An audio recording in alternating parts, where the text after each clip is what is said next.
Salut les résistants, moi c'est Fabrice Waro, je suis responsable de l'équipe créative de l'église Hillsong à Lyon et je suis tellement honoré et privilégié de pouvoir m'adresser à vous aujourd'hui sur un sujet qui m'a été donné par mes amis Matt et Sarah, qui est le sujet de la consécration.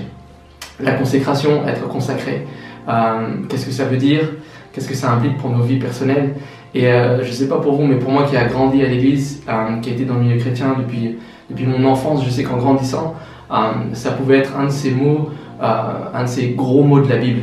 Quand je dis gros mots, c'est pas une injure, c'est un de ces mots tellement grands auxquels on peut ajouter celui de sanctification, celui de sainteté, celui de pureté, ou des fois ça peut faire peur simplement. Et juste parce que tu comprends pas forcément les implications pour ta propre vie, qu'est-ce qui se cache derrière, est-ce que je suis ou pas consacré, et toutes ces choses.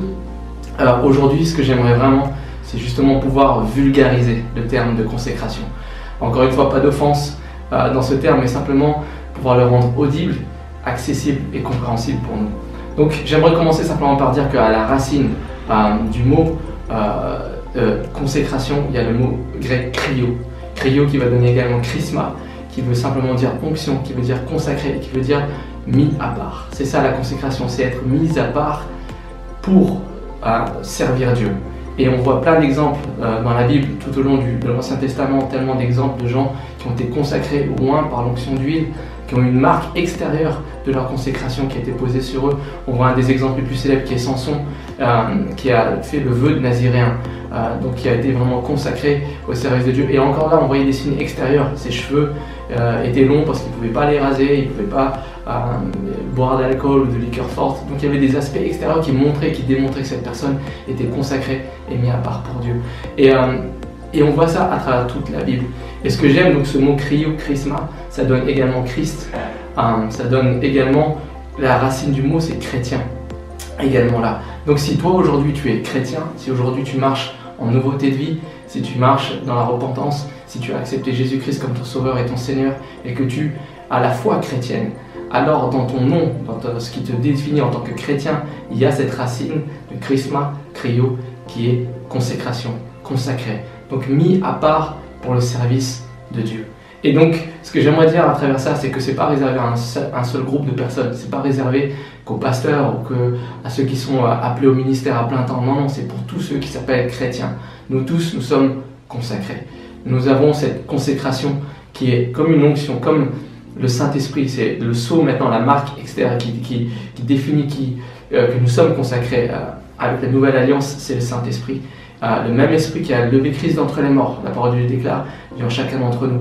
Et donc c'est ce Saint-Esprit en nous et sur nous, qui repose sur nous, qui nous consacre pour le service pour Dieu. Et j'aimerais t'encourager avec ce verset qui pour moi parle clairement de l'application pour nos vies personnelles aujourd'hui, qui se trouve dans l'Épître aux Romains au chapitre 12, et je vais lire les versets 1 et 2. Frères, puisque Dieu a ainsi manifesté sa bonté pour nous, je vous exhorte à vous offrir vous-même en sacrifice vivant, réservé à Dieu et qui lui est agréable. C'est là le véritable culte que vous lui devez.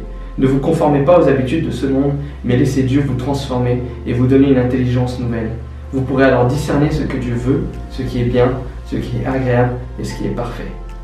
Pour moi, c'est un exemple tellement concret de comment appliquer la consécration dans nos vies quotidiennes. Ce que dit la parole de Dieu ici, c'est qu'il faut qu'on s'offre nous-mêmes comme des sacrifices vivants. Nos corps, notre âme, notre esprit, comme des sacrifices vivants d'adoration devant Dieu. Vivre notre vie comme une adoration devant Dieu. Qu'est-ce que ça veut dire concrètement? C'est dit aussi dans le verset 2.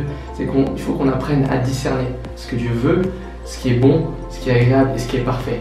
C'est-à-dire que quand tu vas faire face à des choix dans la vie, si tu es consacré, si tu es chrétien, si tu as la foi en toi, tu es capable de discerner ce qui est bon, ce qui est agréable et ce qui est parfait aux yeux de Dieu. Et du coup, de ne pas te laisser avoir, comme le dit le verset, ne pas se laisser avoir par la culture qui nous environne, par l'esprit de ce monde qui a tendance à nous tirer loin de Dieu. Mais au contraire, c'est ça être consacré, c'est pouvoir être celui qui est là où tu es placé, dans ta fac, dans tes études, dans ta famille, dans ton milieu professionnel, peu importe là où tu te trouves aujourd'hui, de pouvoir être cette personne qui est consacrée et qui sait discerner les choses et qui sait faire les bons choix, ne pas se laisser plier par la volonté de ce monde, par la culture de ce monde, mais vraiment se laisser influencer par le Saint-Esprit pour pouvoir prendre les bonnes décisions et faire les bons choix et s'orienter vers ce qui est bon, agréable et parfait aux yeux de Dieu. Et j'aimerais vraiment te laisser avec ça, également cette pensée que pour moi, consacrer, ça veut dire être mis à part, mais ça veut pas dire être mis à l'écart. Et pour moi, c'est important dans le sens où Jésus lui-même a dit, vous êtes dans ce monde, mais vous n'êtes pas de ce monde. Et la réalité pour nous, c'est que souvent, les chrétiens, on a tendance à s'isoler un peu, justement sous couvert de consécration, sous couvert de sainteté, de se dire il ne faut pas que je me mêle à ces gens. Mais Jésus lui-même était dans le monde. Et il y a une raison à ça, c'est que chacun d'entre nous, il nous a laissé cette mission de pouvoir faire des disciples, d'influencer le monde et d'apporter la bonne nouvelle. Et nous, en étant consacrés, on doit pouvoir discerner ce qui est agréable, bon et parfait. Mais par contre, on est dans le monde, on est mis à part, mais pas mis à l'écart. Et il faut qu'on puisse influencer le monde, encore une fois, là où tu es, dans ta fac, dans ton université, dans ton lieu de travail, dans ta famille.